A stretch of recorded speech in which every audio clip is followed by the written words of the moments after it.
मनुष्य की कीमत। बहुत समय पहले की बात है।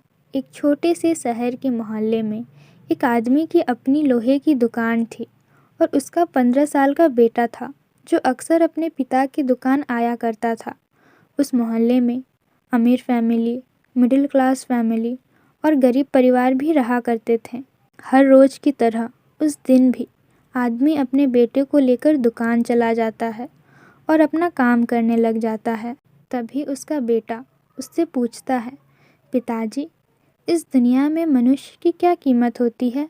एक छोटे से बच्चे से ऐसा सवाल सुनकर वो हैरान हुए और बोले, एक मनुष्य की कीमत आंकना बहुत मुश्किल है, वो तो अनमोल है। तो फिर बेटे ने कहा, क्या सभी लोग कीमती और महत्वपूर्ण हैं? पिताजी ने कहा, हाँ बेटे। बच्चा कुछ समझा नहीं, इसीलिए फिर से सवाल किया, तो फिर कोई गरीब और कोई अमीर क्यों है? किसी की कम रिस्पेक्ट तो किसी की ज़्यादा रिस्पेक्ट क्यों होती है? ये सवाल सुनकर उसके पिताजी कुछ देर शांत रहे और बोले, स्टोर रूम में पड़ा एक लोहे का रॉड लाओ। रॉड लाते ही पिताजी ने पूछा, इसकी क्या कीमत होगी? बेटे ने कहा, 200 रुपये। पिताजी बोले, अगर मैं इसके बहुत से छोटे छोटे कील बना दूं तो इसकी क्या कीमत हो जाएगी? बेटे ने कुछ देर सोचकर कहा, तब तो ये और महंगा बिकेगा, 1000 रुपये जितना।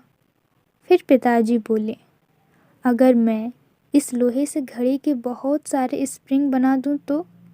बेटे ने गन्ना किया और एकदम से एक्साइटेड होकर कहा, तब तो इसकी कीमत बहुत ज़्यादा हो जाएगी पापा।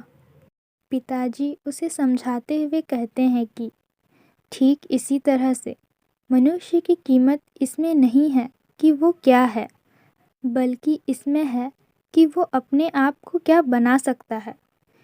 बेटा पिताजी की बात को समझ गया और उसे उसका आंसर मिल गया। फ्रेंड्स, हम अपनी सही कीमत आंकने में गलती कर देते हैं। हम अपनी प्रेजेंट स्टेटस को देखकर अपने आप को वैल्यूलेस समझने लगते हैं, लेकिन हमें हमेशा से ही यथाशक्ति होती है और हमारा जीवन संभावनाओं से भरा होता है।